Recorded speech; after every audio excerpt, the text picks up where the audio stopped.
शाहरुख खान के लड़के आर्यन खान को एनसीबी ऑफिस में ले जाया जा रहा है। आप लोग देखें, फिर उसकी मैं डिटेल आपको दूंगा। जो हेयरलेस आदमी है उसको लेके जा रहा है, उसको उसकी वीडियो जरा प्ले करिए, आप दिखाइए। फिर यही व्यक्ति एक सेल्फी के साथ फोटो वायरल हुआ, जो आर्यन खान के साथ जिसका फोटो है ये वायरल हो गया। फिर एएनआई ने दिल्ली के एनसीबी के अधिकारियों के हवाले से एक खबर जारी की कि ये एनसीबी का अधिकारी नहीं है, इसका एनसीबी से कोई संबंध नहीं है। यही सबसे बड़ा सवाल है कि ये व्यक्ति कौन है। अगर ये एनसीबी का अधिकारी नहीं तो इस व्यक्ति को,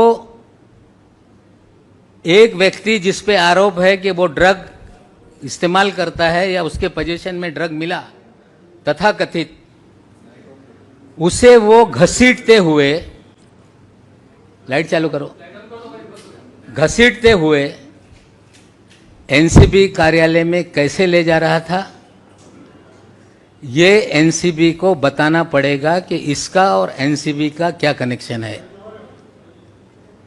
दूसरा एक वीडियो मैं आपको दिखा रहा हूं, जो दूसरा एक आरोपी है अरबाज सेठ मर्चेंट,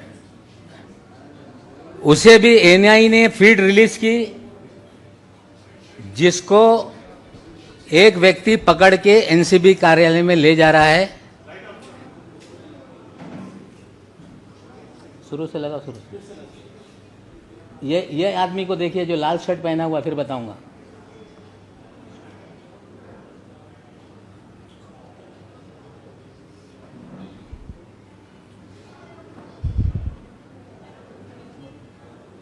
जो मरून शर्ट वाला है, मैं इसको दे देता हूं, आपको देख लेना आप लोग।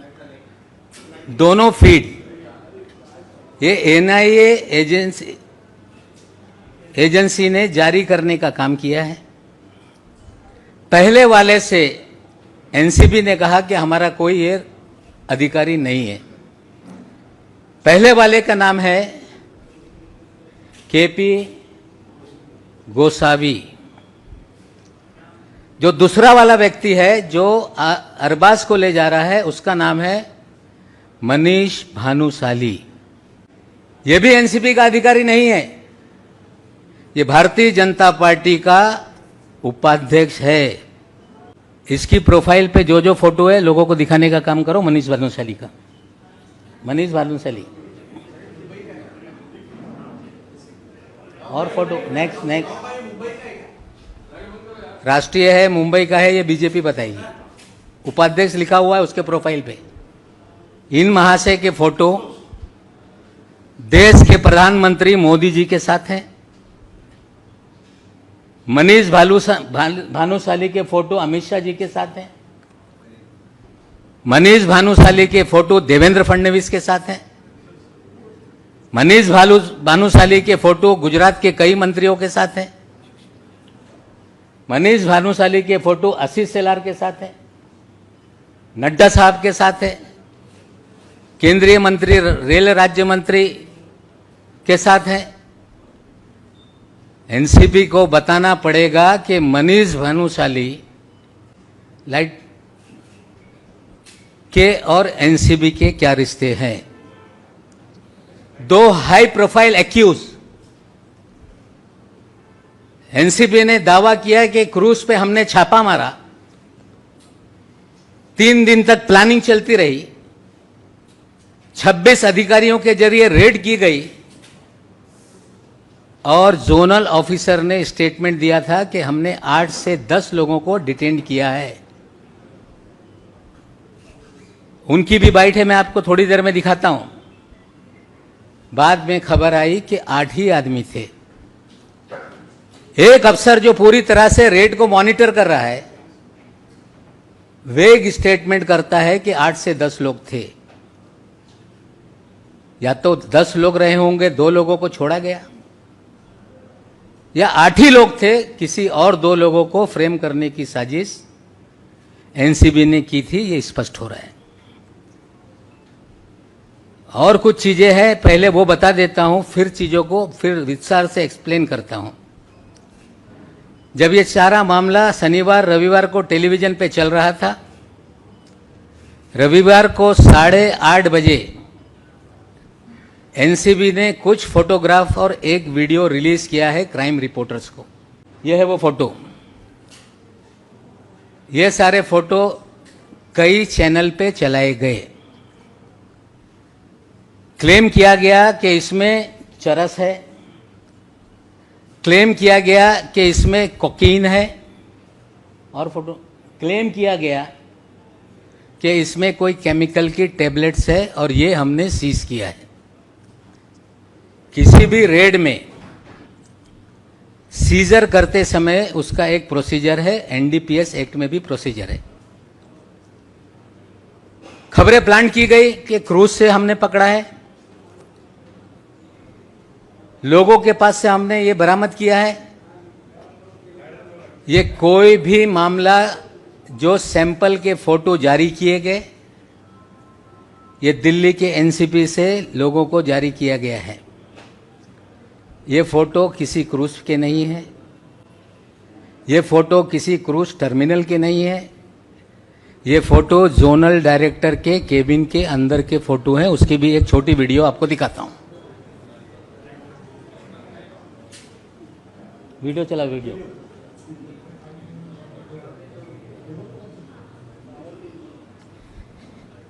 किसी भी सीजर का एक प्रोसीजर है कि जहां पे छापेमारी हो, लाइट चालू करो, छापेमारी हो, वहां पे पंचनामा बनाया जाए, जो भी सीज मटेरियल है उसे सील किया जाए, सील करके स्ट्रांग रूम में रखा जाए, और जरूरत पड़े अगर सैंपलिंग को भेजना है तो ये मैजिस्ट्रेट के सामने परमिशन से खोल के सैंपलिंग की जाए और मैजिस्ट्रेट के सामने सील किया जाए। ये सारे वीडियो और फोटो ये बताते हैं कि क्रूज पे कोई भी सीजर नहीं हुआ। ये सारे वीडियो फोटो बताते हैं कि ये वीडियो जोनल डायरेक्टर के कार्यालय का है। या तो ये पूरा मामला फर्जी बनाया गया है, पब्लिसिटी के लिए बनाया गया है, मामला न्यायालय में है। जिनके खिलाफ मामला है वो कोर्ट के सामने अपने तथ्य रखेंगे। लेकिन पहला सवाल मेरा ये है एनसीबी से कि मिस्टर गोसावी का जोनल डायरेक्टर से क्या रिश्ता है, ये उसको खुलासा करना पड़ेगा। अगर एनसीपी कहती है कि ये एनसीपी का अधिकारी नहीं है, तो किस तरह से 2 हाई प्रोफाइल एक्यूज को ये हैंडल कर रहे थे।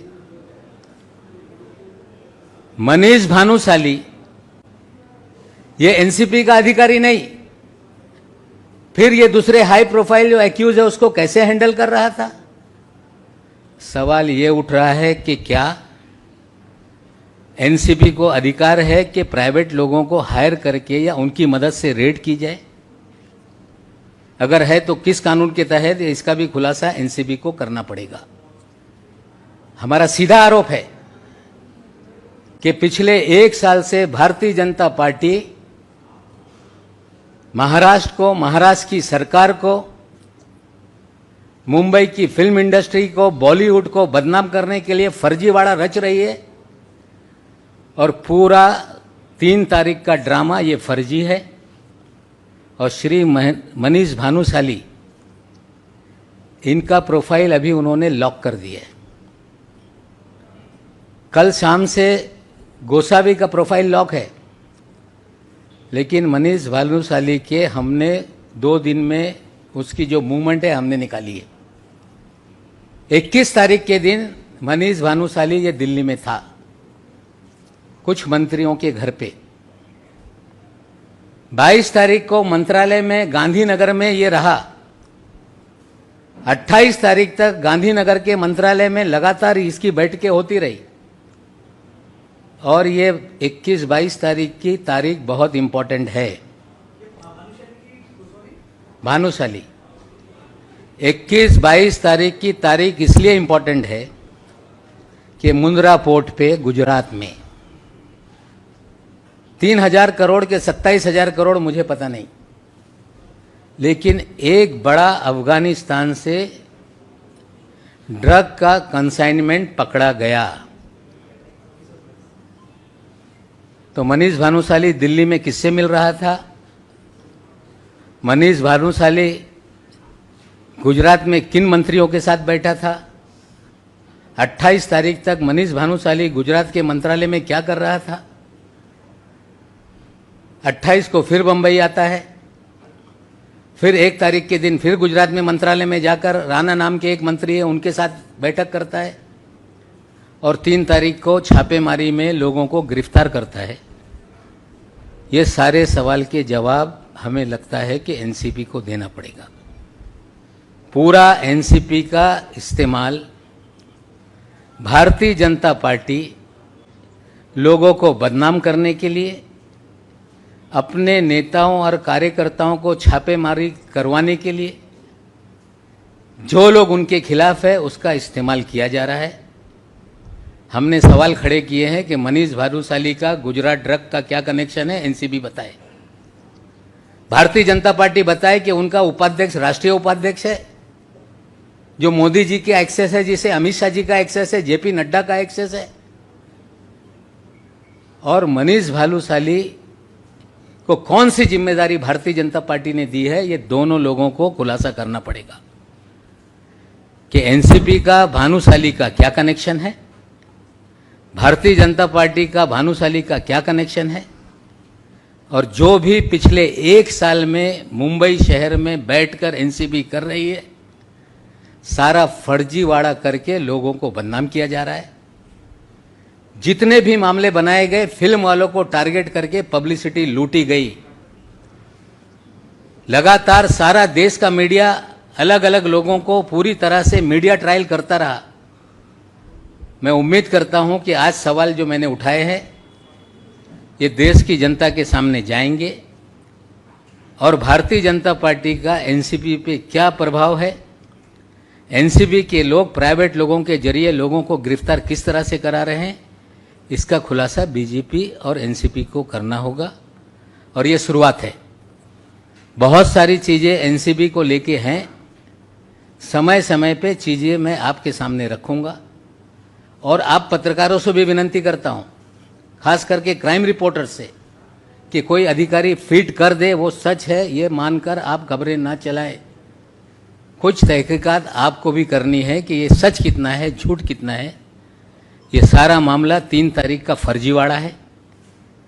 गुजरात ड्रग कनेक्शन से भी कुछ कनेक्शन है।